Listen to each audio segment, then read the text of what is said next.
Welcome back, everybody, to Caravan of Garbage, where we're going to do something a little bit unique, but not really that unique because it's very much in the purview of this channel and series, Mason. And also other people have done videos on it.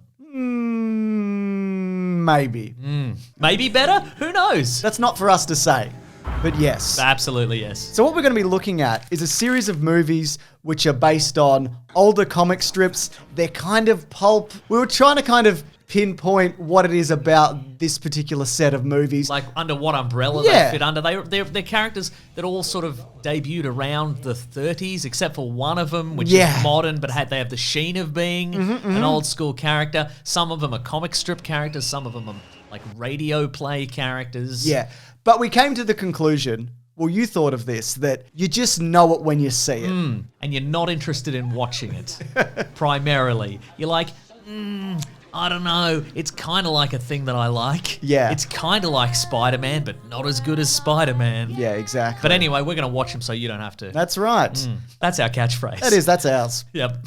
So we're kicking things off. With a bang. With a bang. Bang, bang, bang. As if from a Thompson gun. That would be more of a rat-a-tat-tat, Oh, I yes, feel. absolutely, yeah. So we're going with Dick Tracy from 1990. And I guess if there was one positive thing I could say about this movie Yes. is that I love a big, weird swing at something. Absolutely, that's true. And this is one of the biggest, weirdest swings Oh my God, one of the you could big, have. That's absolutely. And the thing about it as well is. Oh yeah, leave a like. Oh, yeah. The best part about taking a big swing at this particular character is nobody remembers who he is. Yeah. For good reasons, we'll talk about it later. But also, what I think has happened here, and I think it's the same thing that happens sort of in the modern era, is that somebody who loved a character or a series or a movie back in the day or a toy or something like that has come to adulthood and has gotten into the movie industry and is like, you know what, I think kids would like that thing that I liked when I was a kid. Yeah. Like a Barbie or a Transformers or a G.I. Joe, and sometimes it works and sometimes it doesn't, Snake Eyes. You know what I mean? Such is the same. Snake Eyes is going to be in these videos as well. Absolutely. Just so people know. You know it when you see it. But that's the case, I believe, for Warren Beatty. Yeah. Academy Award winning, big time celebrity. Because Warren why Beatty. would he do this? Well, yeah. So apparently he learned to read through Dick Tracy comics. I hope also some formal education. But according to him, reading Dick Tracy comic strips in the newspaper. And, you know, why not? Kids looking for a bit of excitement and he's a square-jawed, two-fisted detective and that's basically it. I love when a star or a director, they get to a point where they go to the studio and they go, I'm going to make this thing and it's not going to make any money. And the studio has to go, all right. Yeah, well, before this he did two things. Speaking of swings, he did a movie called Reds, which is about the first Russian Revolution. And he won an Academy Award for that. And then he was in the movie Ishtar, which everyone hates. Yep. On the balance of Hollywood juice, he had enough to be like, I'm gonna make this. He was Bonnie or Clyde. Yes, that's right. He was one of the biggest stars of his era. Yeah. If you weren't alive in that era, and we weren't, it's kind of hard to comprehend. But you know, he was. Who's the equivalent? He was the Vinny Chase of his era. Oh, absolutely, that's right. Yes, I mean, look, the very short history of this character on the big screen, he'd had some, black and white serials back in the day. Yep. And Radio plays, probably. yeah, almost certainly that. Yeah. We cannot confirm or deny. But most famously, a long-running comic strip. Absolutely. Never really made the jump to comic book. Occasionally, Yeah. but often a collected, sort of a collection of strips. Compendium. A compendium. Oh, great word. Thank you. Terrific word. But anyway, so there was a lot of interest throughout the 70s making a big Dick Tracy feature film for some reason.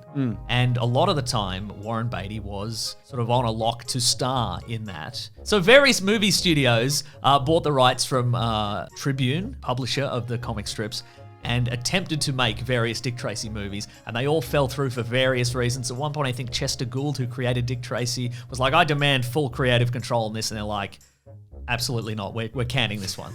I think at one point, Walter Hill, who directed 48 Hours and Red Heat, he wanted to direct this with Warren Beatty to star, but I think Walter Hill wanted like a grim and gritty, kind of like a modern take on that, like a 48 Hours. And Warren Beatty was not about that for his. No, that's right. vision, He wanted a silly, cartoony version. Yeah. Not silly, a sincere, cartoony Yeah. version. Yeah. And anyway, a bunch of them fell through, including that version. Martin Scorsese also was on Yeah. board. Like, he was officially on board at one point, which would have been a very different project. Absolutely. Yeah. But then, crucially, all the rights lapsed. They went back to Tribune, and then Warren Beatty bought them himself. he paid $3 million US, like of his personal, he cracked open the piggy bank, which they all had back then, and he paid $3 million, which you might be like, he overpaid, but he got a lot for his money. We'll talk about it later. Absolutely, and we will. And then he was like, he's going to direct it, produce it, and star in it. And in 1990, it came out. I think of this movie visually, it's very interesting. One of the things that he's done is that he's only really used the 6 original colors that were used for printing in the comic strip. So, there's your reds and purples and yellows and whatever, and there's no real shades of anything else going on there. I guess you could compare it to it's like a slightly more colorful version of Sin City. Yeah, I had that thought, yeah. The murdering and all that. Well, there is the murdering. There is so much murdering. For a PG-13, I assume. So this movie came out in 1990. Sin City started in 1991. Oh, okay. And I believe Frank Miller, creator of Sin City, has said his influences were old school gangster movies and stuff like that. He just saw Dick Tracy. He just saw all the freaks in Dick Tracy, and he's like, nah, I'll have a bit of that. Oh, how do you feel about that? All the freaks. I love them. God damn. Big head, tiny face, wrinkles, mumbles. Sure. I don't know. Just everybody's a horrible ghoul. Flat guy, yeah. Yeah, nice. A lot of them unrecognizable. 88 Keys, not really a freak show, but Yeah, comb over. Is that the comb over guy? Yeah, that's Mandy Patinkin, right? Patinkin, yeah. Wonderful. Love him. Yeah, visually interesting, but I think aside from that, it's kind of hard to care about the main character because I don't care why he's doing it and what he's doing. He's doing it, James, because he has a sense of justice, and that's it. Well, apparently in the comics, the main gangster in this, played by Albert Pacino, killed his first love or his parents or something. Okay. I can't remember what it was. It can be both. Yeah. That's not mentioned here at all. He's just a cop trying to do the right thing. And frankly, I don't really care whether you win or not. Right. That's of no consequence to me. Is it because he's constantly taking away their right to a phone call and stuff like that? Yeah, not reading them their Miranda rights? He's a bit rude. He's got a big hot light on Dustin Hoffman at one point. Yeah, all of that, yeah. I think there's some things that does work in this relationship-wise. There's this kind of a love triangle between him and his best girl and Madonna. Madonna's in this, by the way. This was also the inspiration for Vogue as well. She wrote a number of songs for this. She released the album I'm Breathless, which is songs from and inspired by the movie Dick Tracy, which includes the song Vogue. It's not in it, but it's... Right, okay. It's not in the movie, but it's on the soundtrack. It's on the soundtrack, yeah. Okay, that makes sense. I think the kid's good. He's also from Hook. He's a fun little ragamuffin running about. He wants to be a mini Dick Tracy. But yeah, I think you've nailed it. It's that there's nothing to this guy, you know? No, yeah. He just... and that's the point, obviously. Yeah, That... I don't know, are you supposed to insert yourself in that, are you? Well, I guess, but also I think because it comes from a serialized comic strip. You just open your newspaper every day and there's 3 panels or whatever. Yeah. And you're just in the middle of it and he's just chasing up the latest freak of a bad guy. Yeah. There's no time for him to dwell on the horrors of his past and why he chose to become a police detective and etc. It's just well, I do what I do. You need 5 panels for that. That's and they right. normally only had 3. Yeah. Another thing that I think is super interesting about this is that Warren Beatty, because of his Hollywood juice, he convinced Stephen Sondheim to write 5 original songs. Now, he's known for West Side Story and Sweeney Todd and Into the Woods. Yeah. That's probably a whole other video that somebody else... Yeah. Patrick Willems did a video on this. He'll talk about it more. It's a great video. But yeah, no, you're absolutely right. Like that, and as you mentioned, all the stars that are involved. Al Pacino was in Godfather 3 the same year. Wow. 2 great movies. Yeah. Bloody Dick Van Dyke is in this. Oh, yeah. The district attorney. Bloody James Caan is in this. Oh, yeah, James Caan is just a whirlwind of stars and freaks. Yeah, absolutely. And you'd probably recognize this, but Danny Elfman was hired to compose the score because of his work on Batman the previous year. But on working with Beatty, Elfman said, Warren was insane. Let's talk about the insanity of Warren Beatty, though, because there's a lot of things said about him over the decades. Some say he's so vain that he would think that song was about him. And maybe it was or something. I can't remember. But there's been a claim made in a book about him in 2010 that he'd slept with 12,775 women. You've bedded 13,000 women. He's just leaving that one. Now, we did the math on this, right, before the show. We tried. We're not good at it. No, we're not good at it. So we worked out through the power of Google that he lost his virginity at the age of 19 and is now, currently, at time of recording, 85 years old. But... he would have stopped having sex decades ago. All that, and he married Annette Bening, in 1992, right? Around then. Shortly after the release of Dick Tracy. Correct. So that is roughly a 35-year window for him to have sex with 12,775 women, which works out to be 365 a year, which is obviously one a day. Now, that sounds impossible.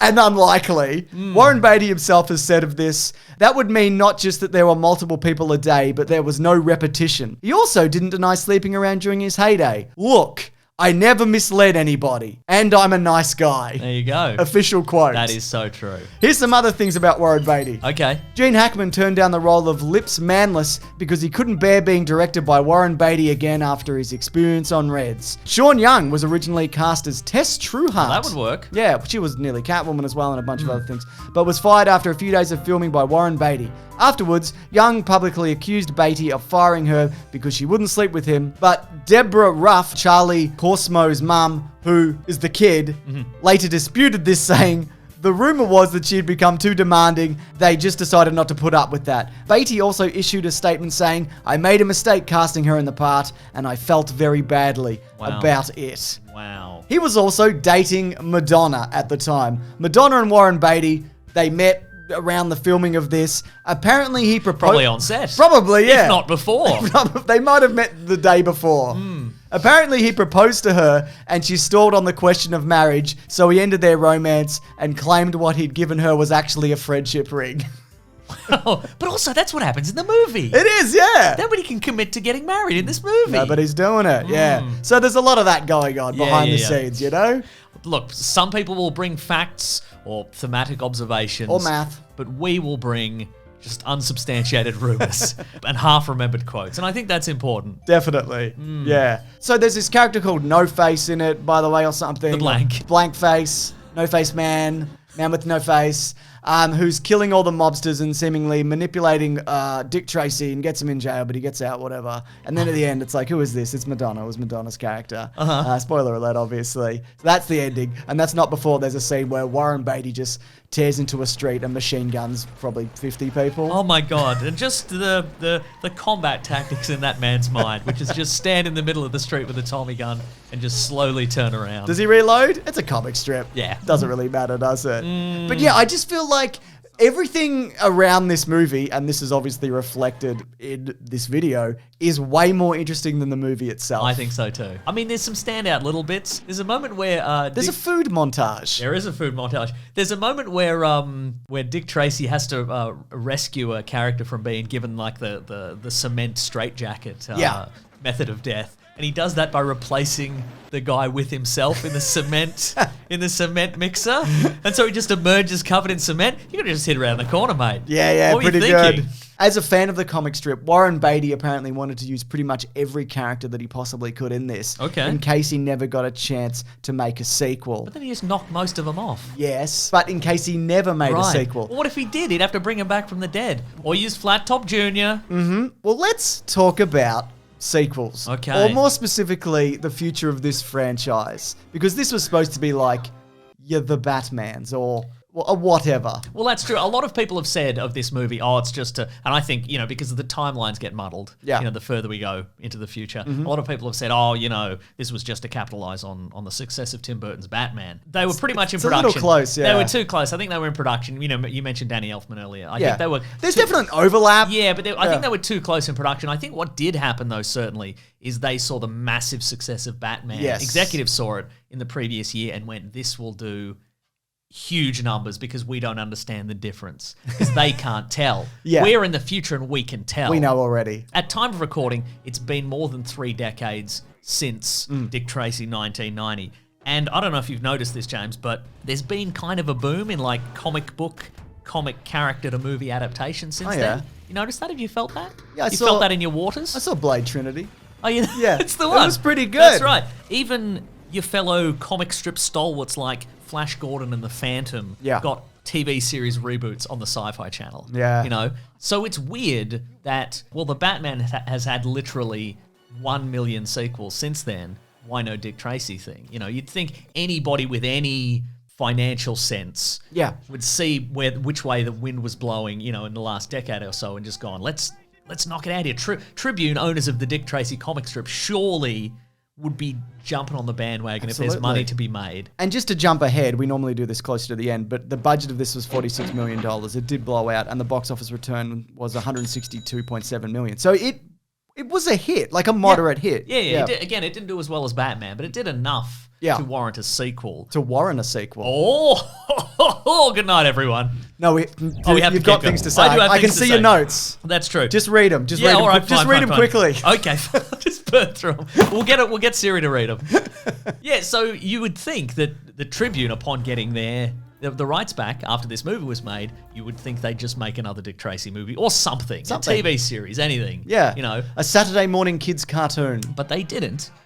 Because they made a bad deal. Remember that $3 million that Warren Beatty paid for the rights? Turned out he got a tremendous deal. Mm-hmm. He got what seems to have been a perpetuity deal, which is not that uncommon. No. So the reason you see, for example, Fox making so many Fantastic Four or X-Men movies, despite the fact that they got increasingly worse, is because they had a deal with Marvel, the comic publisher, that if they kept making these movies, they would retain the rights. Mm-hmm. So they'd keep doing that until they'd squeeze the absolute last dollar from the public possible. And they did. And they absolutely did. And then Marvel had to buy 20th Century Fox to get the rights back to those characters. But clearly, the contract Warren Beatty signed with Tribune didn't even specify what he needed to make. They made the deal with him in perpetuity, but they didn't tell him, okay, by the way, Warren, if you want to keep making Dick Tracy stuff, you have to make a full feature film that gets released in cinemas, and it has to be 90 minutes plus. And you have to be in it and whatever. Exactly. Yeah. They just, in the contract, they didn't predict YouTube or Turner Classic Movies. But we did. We did. Oh, we know that now. That We're in the future. We're in the future. Clearly, they just said, you have to make something Dick Tracy related and maybe you have to be in it. Yeah. Because what he's done, and you can track these down on YouTube, and I highly recommend you do. Because they're weird and bad? They're weird and they're incredible. I honestly, one came out this year and it's maybe my favorite piece of media that's come out. So what seems to be happening is Tribune contact Warren Beatty and they say, hey, Warren, we'd like the rights back. We'd like to make something with this. And then he has a certain amount of time to make a Dick Tracy thing. And so far, what he's chosen to do is release two pieces of content. Yeah, content is the right word. Both of which have been shown once and only once on the channel Turner Classic Movies. One in 2008, the Dick Tracy TV special, in which Warren Beatty in character as Dick Tracy is being interviewed by Leonard Maltin, TV critic Leonard Maltin, about being Dick Tracy and the state of the world in general. He clearly kept the coat and hat. Yeah. And then in 2023, he released, again, one of my favorite things, Tracy Zooms In. Yeah. In which... It's way weirder than the previous one. In which Leonard Maltin again and Ben Mankiewicz, Turner Classic Movies host, get on a Zoom call with Warren Beatty in character as Dick Tracy and then just Warren Beatty as himself. Oh, it's also a retrospective of the previous special that they did. Yeah. Yep, 15 absolutely. years prior. Maybe there's a sequel rule. It has to be a sequel to the previous thing. I don't know. It kind of plays like a Zoom meeting, but it's not edited cleanly. There's weird pauses. There's weird stuttering. Often Warren Beatty will just be, or Dick Tracy. They're both there. They're both there, and they haven't spoken in years because of some sort of feud between them that was a result of a misunderstanding. They missed having lunch at the Polo Lounge or something. There's no way we can do this justice. Just immediately quit watching this video. Go to the YouTube search bar above us and type in Tracy Zooms In. It'll be there. If it's not, tweet at us and I'll find it for you and I'll give it to you personally. God, it's great. Yeah. And then at the end, they go to lunch together. So it's Dick Tracy and Warren Beatty sitting across from each other in a very obvious split screen.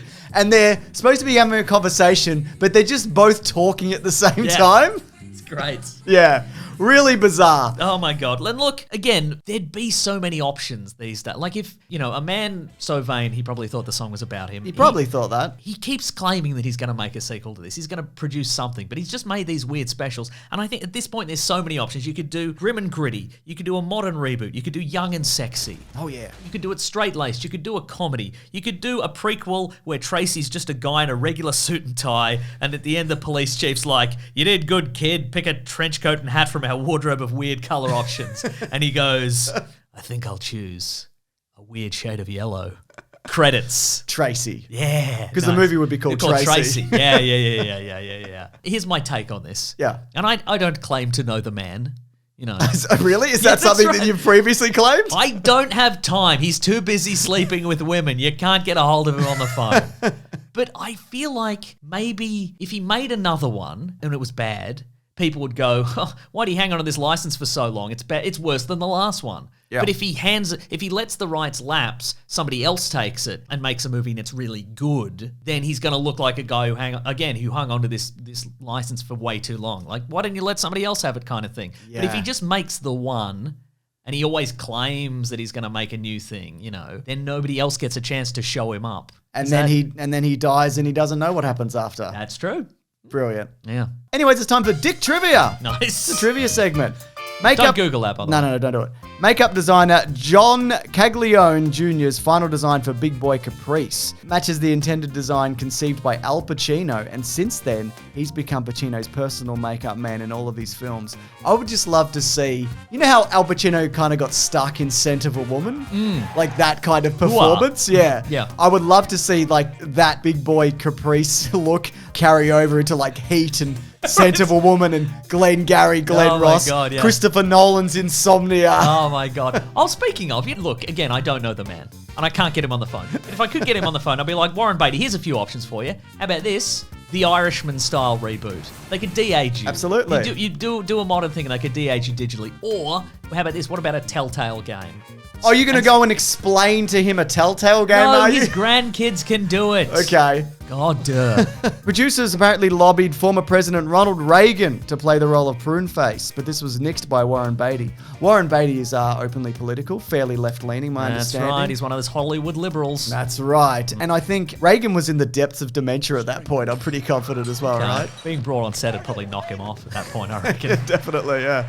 When Tracy leaps off the side of the building onto a lamppost, he smashes his face into the pole. Warren Beatty was asked about this scene years later and if he felt bad for the stunt person, but he said, that was me. It's pretty impressive, 50-year-old man doing that. Yeah. I like it. And it counts as a sex, he said. That's how he's doing it. Yep, that's right. Okay. Accidental falls count. He's racking them up these days. Some other names that apparently were considered, because he wasn't always necessarily going to be Dick Tracy, but we had James Caan, Harrison Ford, Richard Gere, Mel Gibson, Paul Newman, Robert Redford, George C. Scott, and Tom Selleck. All under the one trench coat. That's right. So we talked about box office and budget and all of that, but this actually became the highest grossing film of Warren Beatty's career. And here's a quote from Al Pacino in regards to this film. Does it start with hooah? Hooah! Thank you. A wonderful artistic film. A wonderful artistic film. Even though now it's like it doesn't even exist. Yeah. Whose fault is that, Warren Beatty? That's the thing, right? People don't know about this. And I know a big part of that is because he's just holding on to the rights. But people don't talk about this. Just like they don't talk about The Shadow.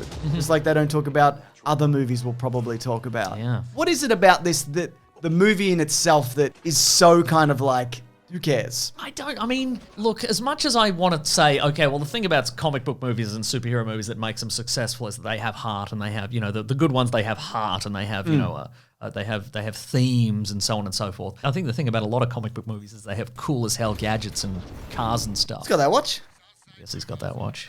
Post Batman 1989, I think people, because that had, a tragic backstory, but it also had that scene where he flies the Batwing over the moon and makes the bat symbol, and he flies it down, he shoots a bunch of rockets at the Joker, and then the Joker has that really big long gun. That was freaking sick. It's freaking sick, right? And we never did work out whether that was an extended gun or he just had a really long barrel down his pants leg. No, we did, James. It would have been an extended gun, right? Yeah, because he collapses it. You see him collapse it. I don't see anything. And I, quite frankly, Look, he's just not that interesting. I think that's it. Yeah. Again, everything else around this, Yeah. very interesting. I don't know. I mean, I think there's a reason that your costume superheroes made the jump to, the bigger screen or to comic books and, et cetera. And I don't think he's got what it He takes. hasn't got it, kid. That's right. You ain't got it. Anyways, come back next week for famous 1930s character, the Rocketeer. He's from the 80s. He really screwed this up, didn't he? The Rocketeer. But I'm looking forward to talking about that one.